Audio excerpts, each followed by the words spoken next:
యో guys welcome to Bombay talkies. ఈ రోజు మనం డిస్కస్ చేయబోయే మూవీ సంక్రాంతికి వస్తున్నాం. Now the real challenge.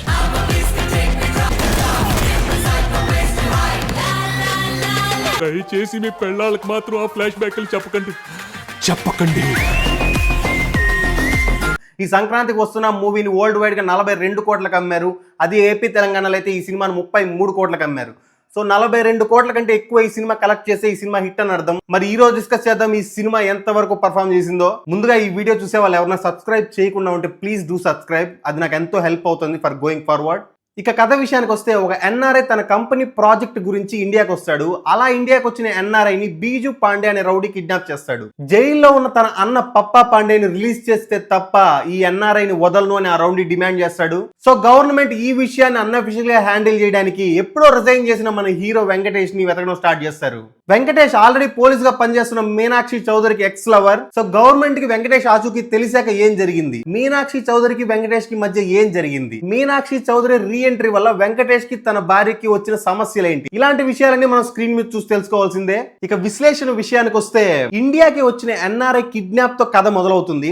కథ స్టార్టింగ్ నుంచి ఎక్కడ కామెడీ మిస్ కాకుండా అనిల్ రావుపూడి చాలా నీట్ గా హ్యాండిల్ చేశాడని చెప్పాలి. ఇది వరకు అనిల్ రావుపూడి తీసిన మూవీస్ లాజిక్ కి సంబంధం లేకుండా కామెడీ జనరేట్ చేయడానికి ట్రై చేశాడు. బట్ ఆ కామెడీని నెటిజన్స్ క్రింజ్ కామెడీగా పేరు పెట్టారు. సో ఈ సినిమాలో మాక్సిమం ఇల్లాజికల్ గా కాకుండా లాజిక్ ని మెయింటైన్ చేస్తూనే కామెడీ జనరేట్ చేయడానికి ట్రై చేశాడు అనిల్ రావుపూడి. ఈ విషయంలో సక్సెస్ అయ్యాడనే చెప్పాలి అనిల్ రావుపూడి. మూవీలో కొన్ని కామెడీ సీన్స్ అయితే ఎక్స్ట్రాడినరీ గా వర్కౌట్ అయ్యాయి. కళ్ళలో నీళ్ళు వచ్చి ఎంతవరకు నవ్వుతాం. స్పెషల్ గా ఓటీటీ కిడ్ అని ఒక క్యారెక్టర్ ఉంది. ఆ క్యారెక్టర్ చాలా హిల్లరియస్ గా ఉంటుంది. అండ్ సెకండ్ హాఫ్ లో ఒక మనిషి చనిపోతుంటే జనాలు నవ్వుతారు. ఒక మనిషి చనిపోతుంటే కూడా ఇంత కామెడీ పండించచ్చా అన్నట్టు తీసాడు ఆ సీన్. 100% ఫ్యామిలీస్ వెళ్ళి చూడాల్సిన సినిమా ఇది. కానీ కొన్ని కాపురాల్లో నిప్పులు పోసే ప్రయత్నం కూడా చేశాడు డైరెక్టర్. ముఖ్యంగా భార్యల మెంటాలిటీ ఎలా ఉంటుంది అనేది క్లియర్ గా చూపించాడు మూవీలో. ఈ మూవీ 2 అవర్స్ వరకు ఎలాంటి బోర్ కొట్టించకుండా మంచి ఫన్నీ మూమెంట్స్ ఎంటర్టైనింగ్ గా జరిగిపోతూ పోతుంది. 2 అవర్స్ తర్వాత బోరింగ్ ఫీల్ స్టార్ట్ అవుతుంది. ఇక మూవీ బోర్ కొట్టేస్తుంది అన్న టైంలో కరెక్ట్ గా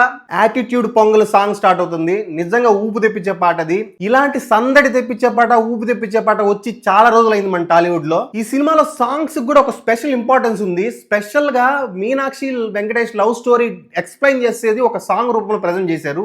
ఎవ్రీ లిరిక్ స్టోరీని చెప్తుంది. ఆ పాట అయితే చాలా నీట్ గా కొత్తగా డిజైన్ చేశారు. ఈ సినిమా అయితే అవుట్ అండ్ అవుట్ ఎంటర్టైనర్.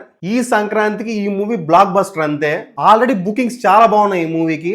ఈ సినిమా వల్ల గేమ్ చేంజర్ కి డాకు మహారాజ్ కు కొంచెం దెబ్బ అయితే తగులుతుంది.